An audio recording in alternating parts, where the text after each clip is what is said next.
Hola, bienvenidos y bienvenidas a otro video de este canal. Pues hoy voy a hablar de lo que es la angustia. Este primer video, por lo menos, pienso hacer dos videos de lo que es la angustia. Una primera parte que es esta, hablando sobre pues la perspectiva de Freud, cómo él iba conceptualizando la angustia y los tipos de angustia que él proponía. Y en un siguiente video, pues una propuesta más acercada a lo que decía Lacan con respecto a la angustia, que son diferentes, o sea, tienen sus puntos en común, pero como Lacan acostumbraba a hacer, pues le daba como sus inversiones a las propuestas de Freud, ¿no? Entonces, pues vamos a iniciar con la propuesta de Freud. Para entender lo que es la angustia, podemos entenderla como un afecto muy displacentero, es un afecto que, valga la redundancia, afecta al cuerpo de formas tal vez no tan extensas, no tan, ¿cómo decirlo? La angustia tiene características como de cierta forma bastante identificables, no cae en un espectro como demasiado amplio de situaciones o reacciones como para que sea confundida, sino que es fácilmente identificable, porque la angustia va muy de la mano del miedo y va de la mano de la culpa también. Pero para Freud en específico, la angustia es este afecto displacentero que afecta al cuerpo y que de cierta forma su característica principal es la falta de aliento. Por eso la angustia también va de la mano con el pánico, y por eso cuando muchas personas dicen que tienen un ataque de ansiedad, bueno, ese es un video que pienso hacer después, pero en realidad se está refiriendo a angustia. Cuando tienen un ataque de ansiedad están teniendo en realidad un ataque de angustia, y el ataque de angustia puede ir de la mano o es similar a un ataque de pánico. Ahora, la diferencia entre un ataque de pánico y un ataque de angustia podríamos decir que es la gravedad, aunque tal vez también podríamos decir que hay angustias que escalan hasta el pánico, dependiendo de la situación, dependiendo de la persona, dependiendo de su estructura de personalidad, de su historia, de sus pérdidas, de lo rígido que puede llegar a ser el superyo, y de sus deseos. Entonces es un conjunto de situaciones ahí, pero pánico y angustia van muy de la mano, y la característica principal es esta falta de aliento, ¿no? Por eso muchas personas, cuando tienen el ataque de pánico, el ataque de angustia, es lo primero que refieren: me empecé a marear, empecé a sentir escalofríos, empecé a sudar frío, y lo peor es que dejé de respirar, sentí que me faltaba el aliento y sentí que me moría. Esa es como la característica principal, como que esa es la sintomatología que muchas personas refieren al momento de hablar de la angustia, de un ataque de angustia. Ahora, ¿por qué la falta de aliento es como una cuestión muy importante aquí? Para Freud se remite a la primera angustia que todos vivimos, que es la angustia del nacimiento. Si ustedes, pues obviamente casi nadie recuerda, ¿no? Tal vez muy pocas personas tengan ese recuerdo, muy pocas, pero cuando pasa el momento de nacer con el bebé o con la bebé, es que sale de un ambiente donde está muy cómodo, muy tranquilo, donde todas sus necesidades se ven satisfechas por su madre, y que de cierta forma existe esta unidad de madre y bebé o hijo. Y entonces cuando el bebé nace, pues sale a un ambiente donde ya no está unido a su madre, ya no existe esta figura que satisface todas sus necesidades, ¿no? Que le da toda esta comodidad, todo este confort. Entonces, lo primero que hace el niño al nacer, pues obviamente es llorar, es respirar, bueno, tiene que respirar para que no se muera, ¿no? Y muchas veces tiene con esta cuestión de jalar aire, de tomar aliento, ¿no? Pero porque también es una cuestión, sí, de respirar, sí, de empezar a vivir, bueno, vivo ya estaba, pero también por esta cuestión del miedo, ¿no? De esta angustia de separación. Y entonces Freud dice que en realidad la angustia siempre es una angustia de separación. La angustia que vivimos día a día con diferentes situaciones nos remite a esa primera angustia de nacimiento, y por ende de pérdida, de separación de nuestra madre, ¿no? Que volvemos a vivir en diferentes etapas de la vida, pero de manera muy concreta nacimiento, luego se repite en el complejo de Edipo y en el complejo de castración, y tal vez después, ya de una manera menos fuerte, por así decirlo, pues ya conforme el niño llega a la adolescencia, después crece, se emancipa, hay de diferentes formas, ¿no? Pero eso es lo realmente importante aquí, que para Freud la angustia siempre, siempre nos remite a ese miedo, a esa posibilidad de perder, de haber perdido a nuestra madre, pero eso se extrapola a cualquier cosa, el perder. O sea, la angustia tiene que ver con la posibilidad de perder. Entonces, por eso la angustia va de la mano con el miedo, con el pánico, con el super yo, con la culpa, porque muchas veces el super yo, la culpa tiene que ver con esta cuestión que ya lo expuse en un video anterior de la culpa, por si desean verlo, aquí está en el canal. Muchas veces sentimos culpa, sí, porque pensamos que lo que hacemos puede estar bien o mal, o porque nos van a regañar o haber un castigo, pero lo de fondo siempre tiene que ver con la retirada del amor. Si hacemos esto, probablemente nos dejen de amar, nos dejen de creer, y entonces evitamos hacerlo, ¿no? Entonces, si se dan cuenta, va todo de la mano. Ahora, para Freud, como que el haber puesto esto en la mesa, por así decirlo, en su teoría, pues de cierta forma le ayudó a reforzar como su eje central, que tiene que ver con el complejo de Edipo y el complejo de castración, con esta cuestión de la pérdida, de poder instaurar la pérdida, y por ende que se echa a andar el deseo, que exista un motor para la vida, diferentes situaciones. Pero la angustia también se va entendiendo de diferentes formas, porque para Freud existen diferentes tipos de angustia. El primer tipo de angustia para Freud es la angustia, un minuto, la angustia realista. Cuando hablamos de angustia realista es porque estamos hablando de que existe algo en la realidad, o sea, algo fuera de nuestro cuerpo, algo fuera de nuestra mente, algo que podemos tocar, algo que podemos ver, algo que podemos percibir, que nos da miedo, que nos puede provocar algún daño. O sea, existe algo, alguien, un objeto que nos puede provocar un daño, y entonces esta angustia realista es realista porque existe un objeto en la realidad, y entonces esta angustia tiene una función que ayuda a preparar el mecanismo, ya sea de huida o de enfrentamiento. Ejemplo, a lo mejor ustedes van caminando por la calle y de la nada sale un perro, ¿no? Y sale un perro agresivo, rabioso, entonces lo más seguro que sientan pues es angustia, ¿no? A una angustia realista, empiezan a sentir miedo porque algo de la realidad los está amenazando. Y ustedes, dependiendo de su historia, de su forma de vida, de diferentes situaciones, pues se echarán a correr o enfrentarán al perro, lanzarán piedras, le dirán cosas, no sé, o sea, se empiezan a echar a andar estos mecanismos de huida o enfrentamiento. Otro ejemplo, que nada tiene que ver con el pensamiento positivo ni con la ley de atracción, los temblores, por ejemplo, los sismos.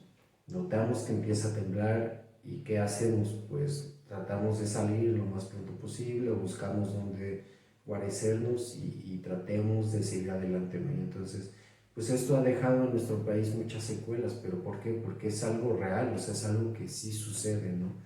Que nada tiene que ver con estos pendejos influencers que luego salen en Twitter y en redes sociales diciendo que hay que evitar hacer simulacros porque eso atrae los temblores, y hay que dejar de pensar en eso porque lo atrae. México está asentado en un montón de placas tectónicas y de plata.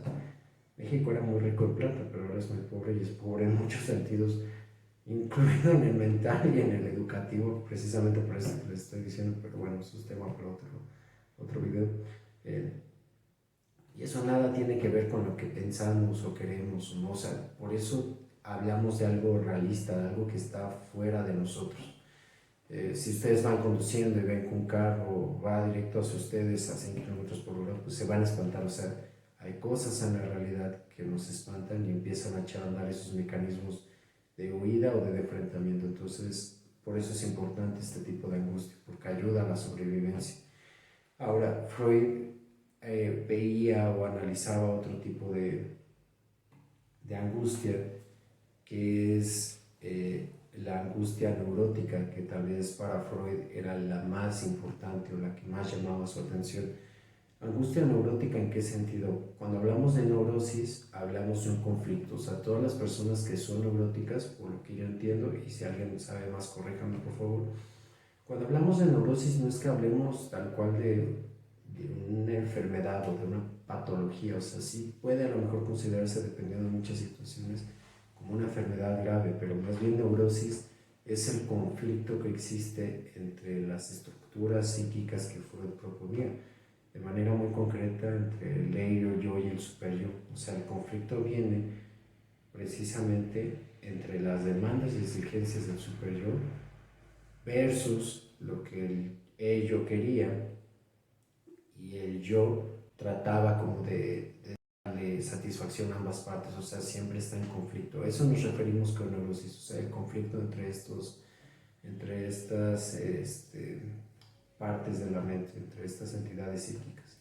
Entonces, cuando Freud habla de una angustia neurótica, entonces estamos ya hablando de algo mucho más complejo, de algo que va más allá. De manera muy concreta, pues tiene que ver eh, con algo que, para empezar, no hay un objeto identificado. Muchas personas, y esto yo lo veo muy constante en la consulta, eh, muchas personas tienen esta sintomatología de los sudores fríos, la falta de aliento, o sea, el ataque de angustia, el ataque de pánico, y lo viven de manera muy constante, pero no saben a qué. Muchas veces dicen, bueno, es que estaba en el trabajo y de pronto me dio el ataque, ¿no? Estaba haciendo el súper, estaba en el mercado, me dio el ataque, estaba a punto de ver a mi familia, pero no familiar, me dio el ataque. O sea, muchas veces viene como de la nada y no identifican un detonante claro, ¿no? Entonces, podemos empezar a decir que la angustia neurótica no tiene un objeto claro, a diferencia de la angustia realista, sino que es algo que está desprovisto de objeto. Y entonces podemos empezar a hablar que la angustia neurótica hay un factor también de represión. O sea, angustia neurótica y represión no son lo mismo, pero de nuevo, también van de la mano. ¿Por qué? Porque sabemos que hay un efecto, hay un afecto ahí. O sea, sentimos algo, sentimos esta angustia, sentimos ese miedo, pero no sabemos a qué. Y recordemos que así es como trabaja la represión. Entonces, de hecho, Freud decía, como muy a los inicios de esta propuesta teórica, que la angustia viene de la represión. O sea, que cuando la persona siente que está reprimiendo algo de manera muy consciente, eso le genera angustia. Conforme fue avanzando su propuesta teórica, él mismo invirtió esta cuestión. Dijo, no es que la represión genere la angustia, al contrario, la angustia, ese miedo a algo, quién sabe a qué, porque está reprimido, valga la redundancia, eso que se nos hace muy digno de un miedo, por así decirlo, para no enfrentarlo, para no enfrentar ese miedo, para no enfrentar esas implicaciones, lo que puede representar nuestras vidas, mejor se reprime. Y entonces es cuando hace esta inversión en su teoría. Por eso es importante entenderlo desde ahí. La angustia neurótica no tiene un objeto, y muy probablemente no tiene un objeto claro, no identificamos, vaya, no hay como representaciones claras, ni siquiera hay como una imaginación, no hay como un pensamiento claro, es como me pasa y ya, simplemente sucede, ¿no? Precisamente porque tiene que ver con esta cuestión de la represión. Entonces, tiene que ver con lo que les decía, con este conflicto entre el ello, el yo y el superyo. De manera más concreta, eh, tiene que ver de manera en cómo el deseo de la persona empieza a ser reprimido por el superyo de la persona. Estamos hablando aquí de la culpa, entonces. En otras palabras, una persona va a sentir angustia porque de cierta forma intuye o va siendo consciente alguno de sus deseos. Sí, no, es complejo, o sea, es complicado explicar todo esto, por lo menos para mí es complicado porque no se me hace nada fácil. Recordemos que muchas veces aquello que reprimimos ni siquiera tiene como ni siquiera tiene forma de rastrearse a menos que la persona empiece a hablar, a menos que empiece a elaborar un discurso.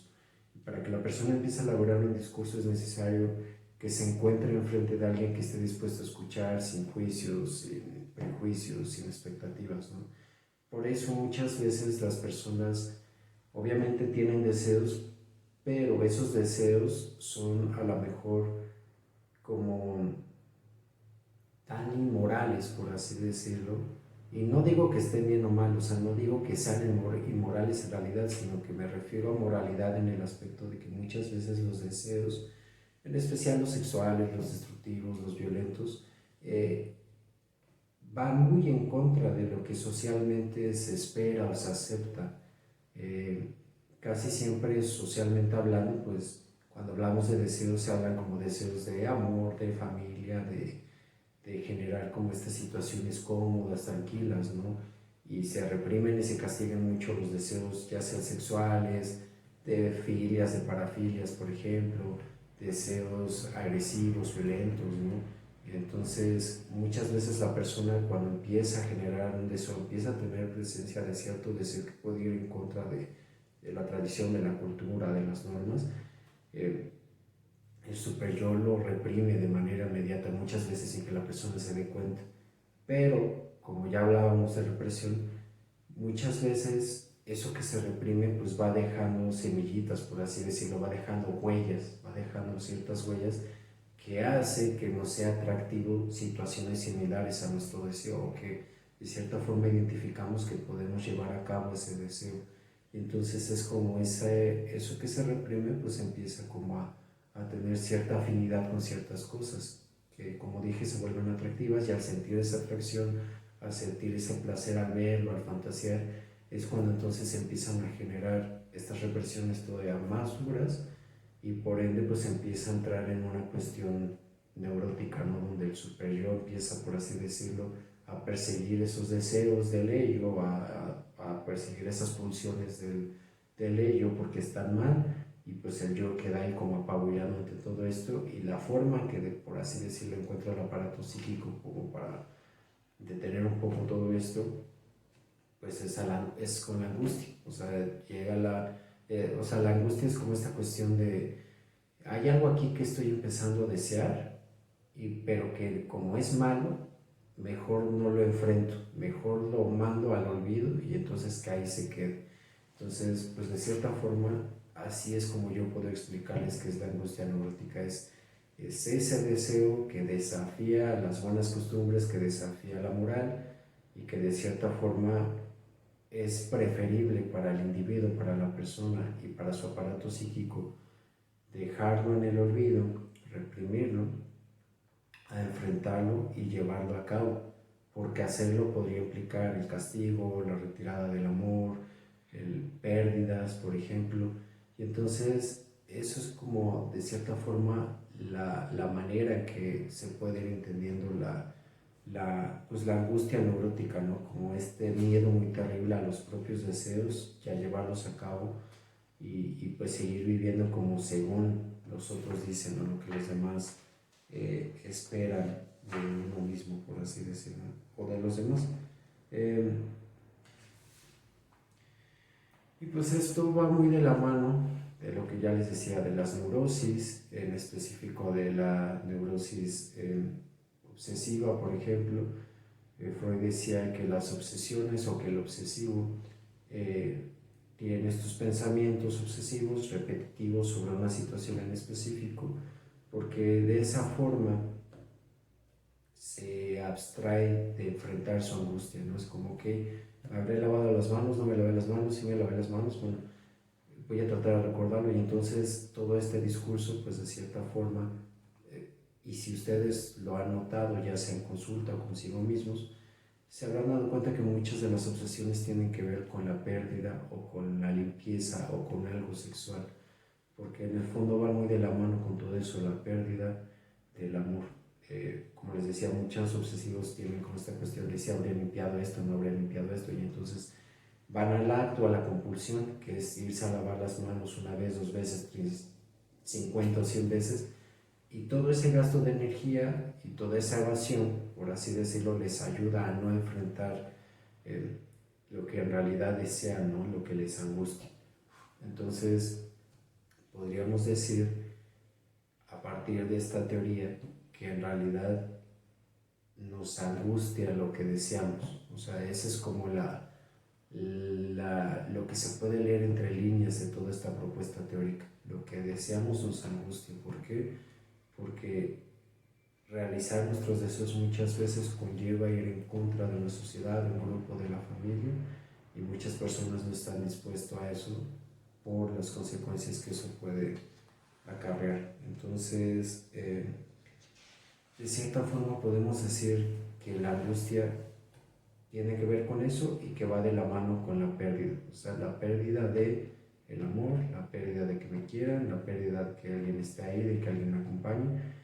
Y pues esto de cierta forma pues ya nos metería en terrenos filosóficos, existenciales, porque en realidad lo que se está poniendo en juego aquí yo diría que es la individualidad y por ende, como decía Lacan, la libertad, la adultez, la madurez, ¿no? Porque de cierta forma en la neurosis y en la angustia obsesiva lo que se puede ver como de manera implícita pues es que la persona no quiere crecer.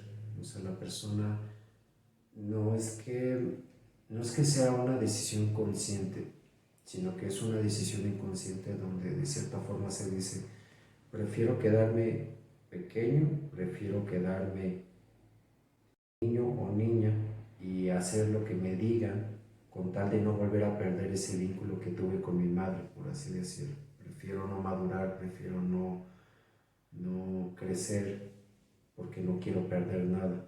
Entonces, como les decía, las obsesiones, inclusive las histerias van de la mano. En el caso de la histeria, eh, tiene que ver con el deseo frustrado. En la histeria creo que yo podría decir que a diferencia de la neurosis, que la neurosis como la neurosis o la obsesión, es que en la neurosis está muy claro el conflicto como entre lo que quiero y lo que deseo versus la cultura, las normas, las buenas costumbres y todas esas cosas. En la histeria como que de cierta forma ya se empezó como, o se tuvo una realización del acto, que de cierta forma el deseo ya se puso ahí en juego, pero se frustró. De alguna forma es como, sí, sí, no, mejor no. Como que algo pasó ahí, a lo mejor algún tipo de acto sexual, de ciertas situaciones, que siempre tiene que ver con lo sexual, que se frustra.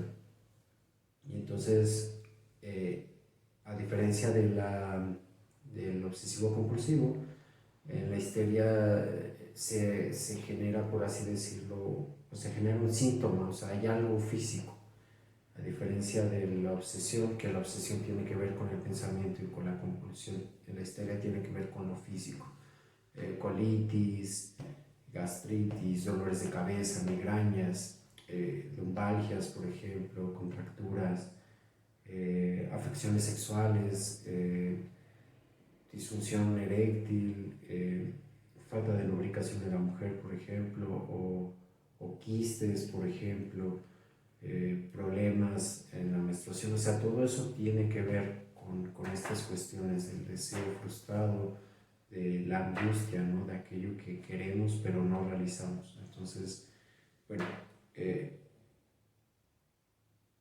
con miedo de ya sonar redundante, creo que podemos dejarlo ahí el día de hoy. En cuanto a la postura de Freud, creo que tal vez no hay más que añadir, más que el propio Freud decía, pues bueno, entonces la angustia de cierta forma pues es como una brújula, se puede entender que es como una brújula, porque si lo que decía Freud es que lo que deseamos nos angustia, entonces escuchar la angustia, escuchar ese miedo, pues nos va a dirigir al deseo. Entonces, dirigir al deseo de la consulta ayuda mucho para que la persona pueda enfrentar y pueda ir tomando sus propias decisiones, para que pueda ir creciendo, para que pueda ir formando su individualidad, o sea que de cierta forma se ponga en juego la pérdida, pero también el ganar. O sea, que muchas veces uno piensa que si pierde a su familia de origen, que si ya no lo quieren, que si no lo ven como niño, no va a poder hacerle frente a la vida, pero la realidad es que creciendo pues se puede llegar a un lugar mejor, se pueden obtener mejores cosas, ¿no? Un ejemplo muy claro de esto en Evangelio. Vean Evangelio. O sea, si ustedes ven el anime, la película y las películas, la tetralogía que sacaron, bueno, que terminó hace poco, es un reflejo muy, muy claro de cómo la angustia funciona en la vida de una persona. En el caso de Shinji y en el caso de Asuka de manera muy concreta. En ellos dos se puede ver muy claro cómo la angustia de cierta forma detiene la forma en la que se relacionan con los demás. De forma opuesta, Asuka de una manera muy hostil, muy sexualizada, Shinji de una manera muy sumisa, muy reprimida, pero también muy provocativa, porque Shinji saca de quicio a todos. O sea, como que Shinji es esta cuestión de me van a abandonar y se acaba provocando muchas cosas para que lo abandonen. Pero bueno, después haré un análisis de eso y creo que con eso ya puedo terminar el día de hoy. Si tienen dudas, si tienen comentarios, háganmelo saber y los espero en el próximo video. Hasta entonces.